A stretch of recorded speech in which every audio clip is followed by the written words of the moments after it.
how's this whole process works, and then who and how do you decide what goes in the moratorium?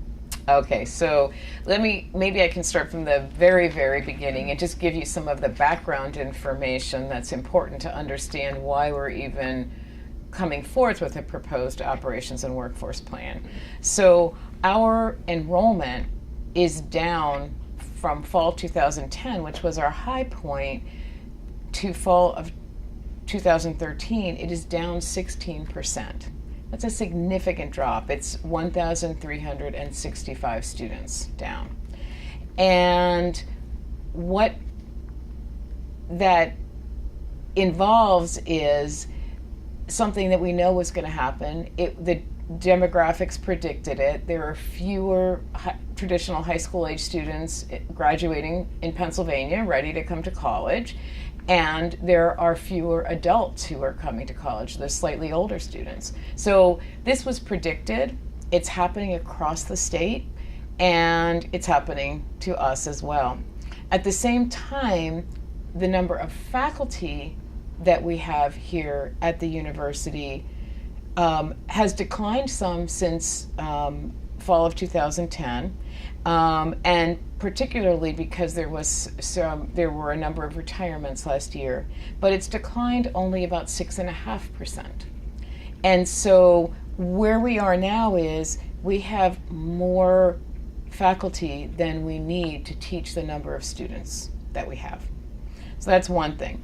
The other thing is we used to be supported by state funding for 75% of our budget, and that has dropped below 25%. So right now, the level of state funding that we receive is what we received in 1997, the amount of state funding, same as 1997. Now, I don't know how old you were in 1997. 5 or 6. 5 or 6. So you weren't getting a paycheck then. But for people who were in the workforce in 1997, if they think back to how much money they made in 1997 compared to what they make now, it's a lot less because of inflation. Right. And because of inflation, our state funding should be 42% higher than it is just to have the same buying power. Because if you adjust for inflation, it's gone up 42% since 1997. And it hasn't. It's at the exact same level. So it's like you're trying to live on a much smaller paycheck. That's the kind of example that I can give to people that really helps to make sense. Now, our budget going into this fiscal year, the fiscal year we're in, 2013-14, we have about $7 million shortfall. We were predicting $5.5 million, but our enrollment was down even below what we had predicted. So that adds to the budget shortfall. So if we don't make any personnel changes this year, we would have that much of a shortfall, about a $7 million shortfall in our budget. And we have the fund balance, the rainy day fund, to take care of that. But after we did that this year, we wouldn't have enough in the rainy day fund to take care of something like that again. And we're predicting that because of the additional cost of the new contracts that were signed in Harrisburg last year, that alone is $3.5 million additional for the following year, 14-15. So our budget deficit that year would be $10.8 million if we didn't make any changes. We've done a lot of changes to our operating budgets to reduce them, and we continue to look for ways to do that. But personnel, employees, are 80% of our budget. And 2/3 of the personnel budget is faculty. And so in our workforce plan, we looked at where, because of changes in enrollment, declines in enrollment, lack of interest, or the cost of program vis-a-vis the enrollment, we needed to make reductions. So the Dean's Council worked. They did an analysis both of what the programs provide to the campus and also the cost of the programs and whether or not they actually break even with the state funding and the tuition and fees that we receive, or whether they actually cost the university, in which case other programs are subsidizing them. So if you take a program like music which is one that a lot of people have been talking about, and I had a great conversation with a lot of music majors in our listening hour yesterday. If you take a program like that, it's very, very expensive to run because of the one-on-one lessons. Right. And the way that faculty are paid for that, and it's just very, very expensive. And so that program then is being subsidized by other programs that actually are run more efficiently. And you can only do that so long, and if you don't have enough enrollment in some of those other programs, you just can't keep paying for a program that really costs so much for the university to run. So that's how the Dean's Council began to look at programs, is how many students are there? We have programs that are on the list for moratorium, proposed moratorium, that have only 1 or 2 students in them. But we also have some programs that have a small number of students, but more than 1 or 2, but they're very expensive programs to run. Some departments have stepped up and said, we can restructure the way we offer our program. So they've said, we realize we have more clinical time or more internship or practicum time than we need. We can restructure this, we can make our program less expensive, and students will still have a really high quality experience that meets all of the requirements for accreditation or licensure. So some of the programs on the list for moratorium, music perhaps, if it was completely restructured, perhaps that would change the situation. It depends on how it was restructured, and that analysis would have to be done again. But that's what the deans did. So they found 20 full-time faculty positions that they felt were not necessary anymore, and the other 20 or 21 are temporary faculty. They're people who only are hired if there is a need for a course. So if we need multiple sections of a communications class that you're taking, we might have to hire a temporary faculty to offer those. If there aren't as many students, we don't need those sections, we don't hire them.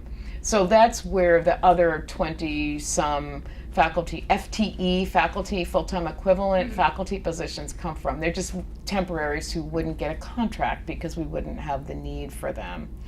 So what we're trying to do is to support programs that draw students here, that result in good jobs, because we know students and their families are concerned about that, and to make the university stronger so that our reputation grows in areas where we have real strength.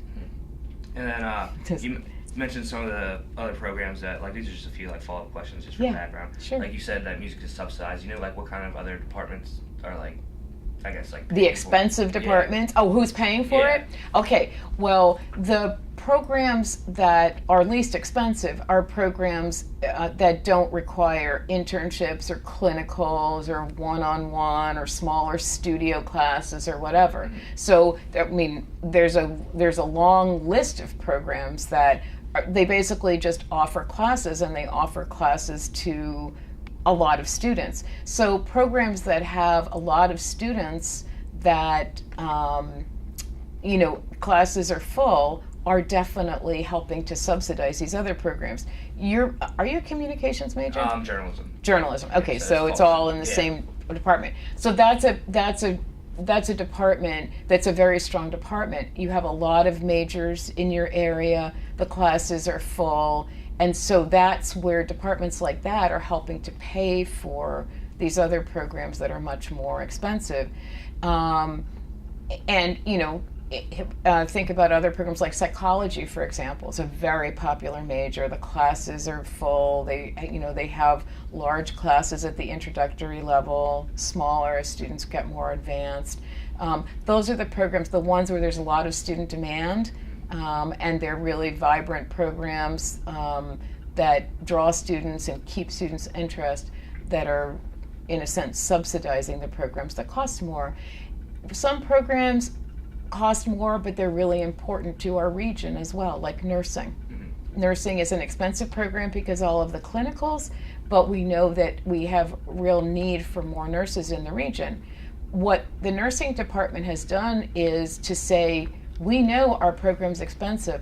Let us think about how we could possibly restructure the undergraduate program to make it more efficient and less costly. And so they've stepped up to do that, and that's going to make a real difference for their department, while also, as I said, making sure that they're meeting all of the accreditation and state licensure requirements, and that students are having the highest quality program.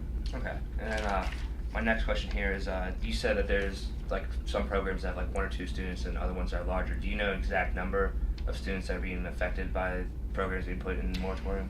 That's a good question. I don't have that number off the top of my head. I would say, I know that in most of the programs on that list, there are a very small number of students. Dr. Hannon could probably answer that question for you, but it's a very small number for most of those, like 1, 2, maybe 3 majors in some of those areas. I think I saw one, like, I was just like trying to get verified. It was like one report says about 100 students, so I don't know if that's like a rough estimate. If I can ask Dr. Hannon. Yeah, I haven't seen that report myself, so I would ask him that. Yeah. Okay. And then you were talking about how next year, if like we didn't make any changes, it'd be $10.8 million budget or deficit. If these changes take place next year, and you don't make any cuts this year, do you know the projected number at the start of next year what the budget deficit will be?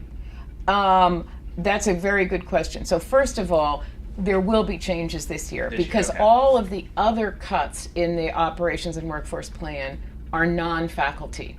So we have a number of positions there that we either will eliminate or leave vacant rather than hiring somebody, that will take place this year. Some of them already have. So at the beginning of this fiscal year, which started July 1. So we've already started to capture savings through that, and we will continue to do that. We are doing an analysis across the entire university of every area for how we could be more efficient, and do we need the number of people we have. So there might be an office in under one of our vice presidents or the president's office where we say, well, you know, we've got 5 people working in that office, but that's just because that's how we've always done it. Things may have gotten more efficient. Maybe we really don't need 5 people. Maybe we really only need 2 people or 3 people. So we're looking across the entire university at all of our operations for more savings that we will capture this year. At the same time, we're looking at ways to generate revenue. So in the plan, you'll see a list of ideas for ways that we can start to bring in more revenue, because that helps too. It doesn't always have to be savings. You save, but you also, if you make more money, then that contributes as well. So we're trying to get that figure of about $7 million down as much as we can. The other thing that'll help is new students coming in January. Okay. So we have a big focus on that. We did that last year, and we'll work on that as well. How'd that work out last year? Did you do well? We did well. We did bring in more new students in January than we had in the past. We think we can do better this year, but again, we're pulling from a smaller pool, and it's very competitive, not just in the state system schools, where 12 of the 14 schools have had enrollment declines again this year, as they, had, most of them had last year, and a lot of our other private universities in the region have enrollment declines. So we feel like we're doing well. We did well with transfer students this fall. We're up in transfer students, and because of that, our new student numbers are up, but we're down a little bit in traditional first-time freshmen. So. All right, my next question. We're trying to get, I'm sorry to interrupt you, but we're trying to get to the right, we know if our enrollment's going to be down and the demographics tell us we're not going to have as many students.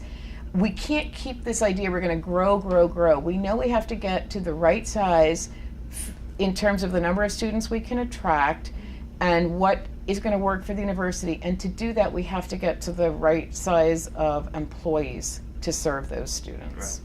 And you mentioned some new ideas for building revenue. I saw was in the packet here. Yeah. And I was wondering if you could elaborate on some of them, like what do they mean, and for example, development of business services with the material testing lab and expansion. Okay. So the development of business services within the materials testing laboratory is, we have a materials testing laboratory in our physics and technology department that has equipment that our students learn with. They use to learn how to test the strength of materials or what's in some kind of tool or other equipment so that we know it's safe to use in engineering. And many companies that make this kind of equipment or use it need to do strength testing or component testing for materials, but they don't have the equipment they need. We have the top-notch equipment. We could actually allow them to use that at a cost, and it would serve their business, and we would also be generating revenue that way. We have a lot of athletic summer camps. We're very successful with that. We'd like to see more academic summer camps. We know there's a lot of potential there. We had the very successful business academy for high school students this past summer for the first time. So that kind of camp that we have great campus, and we have a lot of residence hall space in the summer that we can use for that. Along with bringing summer camps, bringing more business and professional conferences, we have, again, great space that we think people would enjoy using our campus and also using our residence halls for that kind of thing. And we could do it at a good cost. We have the speech language pathology clinic on campus, the Leader Clinic.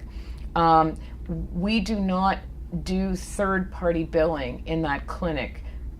Some others do. We do serve clients from the community, but we aren't able to bill the insurance companies.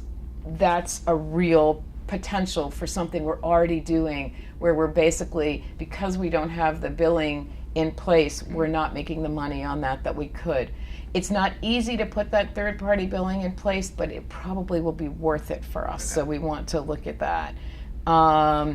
Another idea that's on the list is a small copay for students using the services at the Counseling and Psychological Services Center, which a number of the other schools are doing. Grant funding and development for scholarships and research and operations, of course, just external funding that we can bring in here. And then short-term leases to non-students in residence halls. One good example of that is we have a number of alumni who will be staying in Dearborn for homecoming. Mm-hmm. They'll stay the whole weekend, and they will be renting the room essentially. And we have a rate for them to rent the room if they bring their own sheets, and then we have another higher rate if they don't. They're very excited about coming back and staying in the residence hall because that's where they had their college experience. So we're actually really pleased at the enthusiasm about that and the response we've gotten to people signing up for that. So it's that kind of use of residence halls. And we're starting a budget suggestion page on the website in My Edinboro, the first page before you have to put in your username and password. And we're hoping to get a lot of other ideas about revenue generation and savings. And we've already got a number of them, even in the listening hour with students.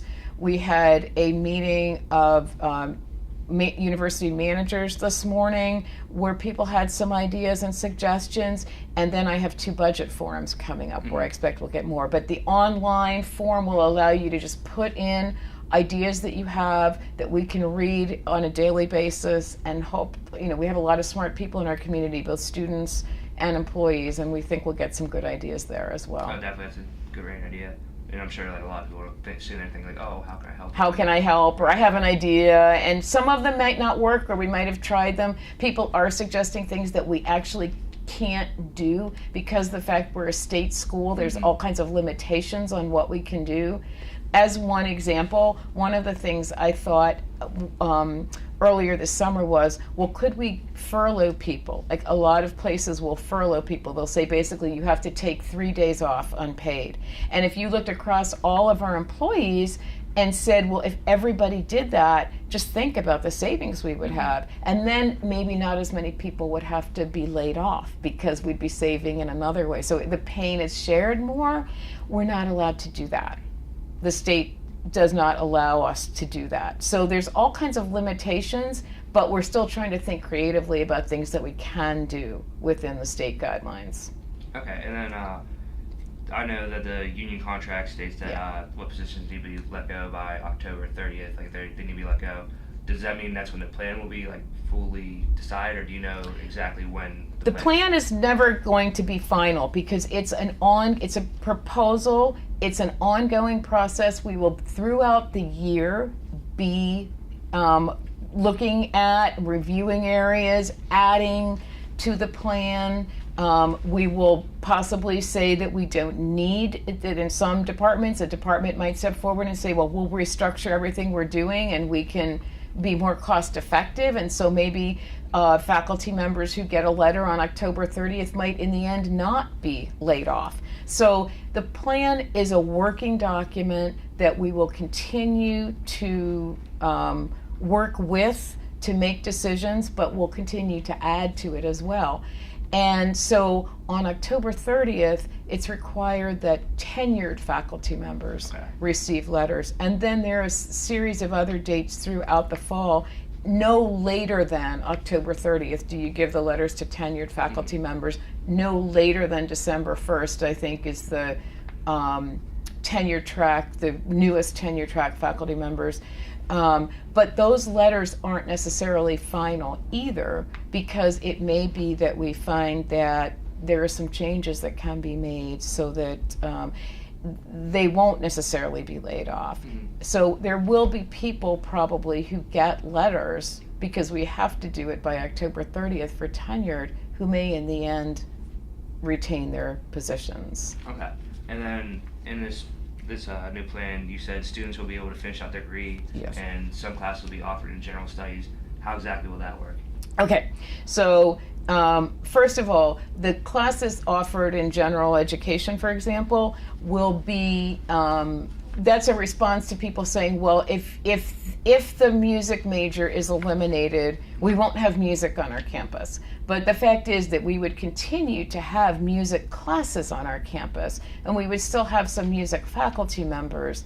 We just wouldn't have a major in that area. So the music, introduction to music, music appreciation, those kinds of classes that are general education classes would continue. I'm not sure if there's a music appreciation class, I just made that up.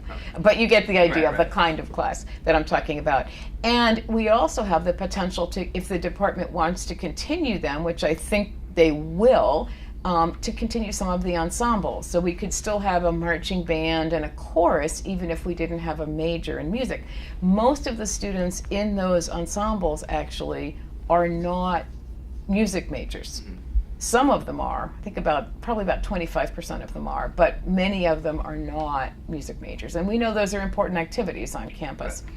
In terms of the students who are in the major and how they would finish the major, we will make sure that they can complete the curriculum that they came into. So if they came here under a curriculum, that was in the catalog and it said these are the courses you have to take, we have to offer those classes so that they can complete their program. So students will be able to complete their program, whatever they came into the university for, but we wouldn't continue accepting new students into that area.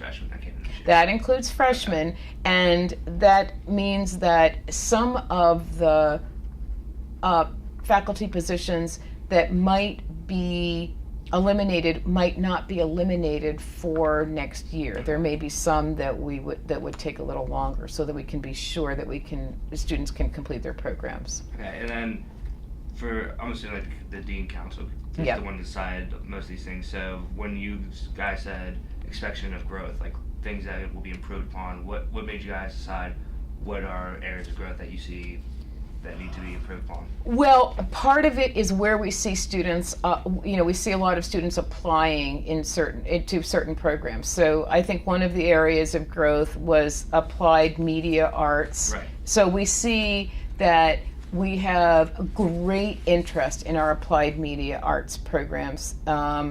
So that would be animation and digital arts and graphic design. So we know there's interest. We know those programs could grow larger.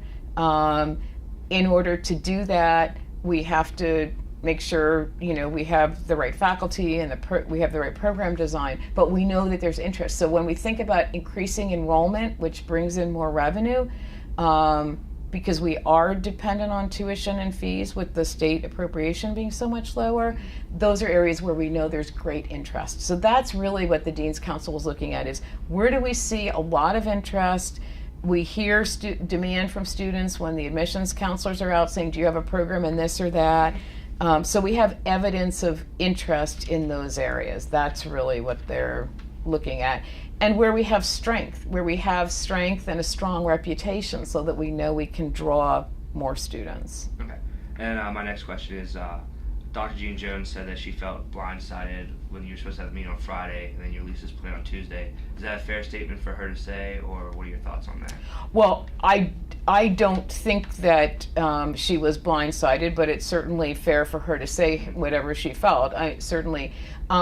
The way this process works is we began when I gave the faculty union the letter that we would be considering retrenchment back in June. We began meetings with the faculty union. We have had several of them now. We talked about what the situation was, what our budget situation was, in much more detail than I did the overview with you.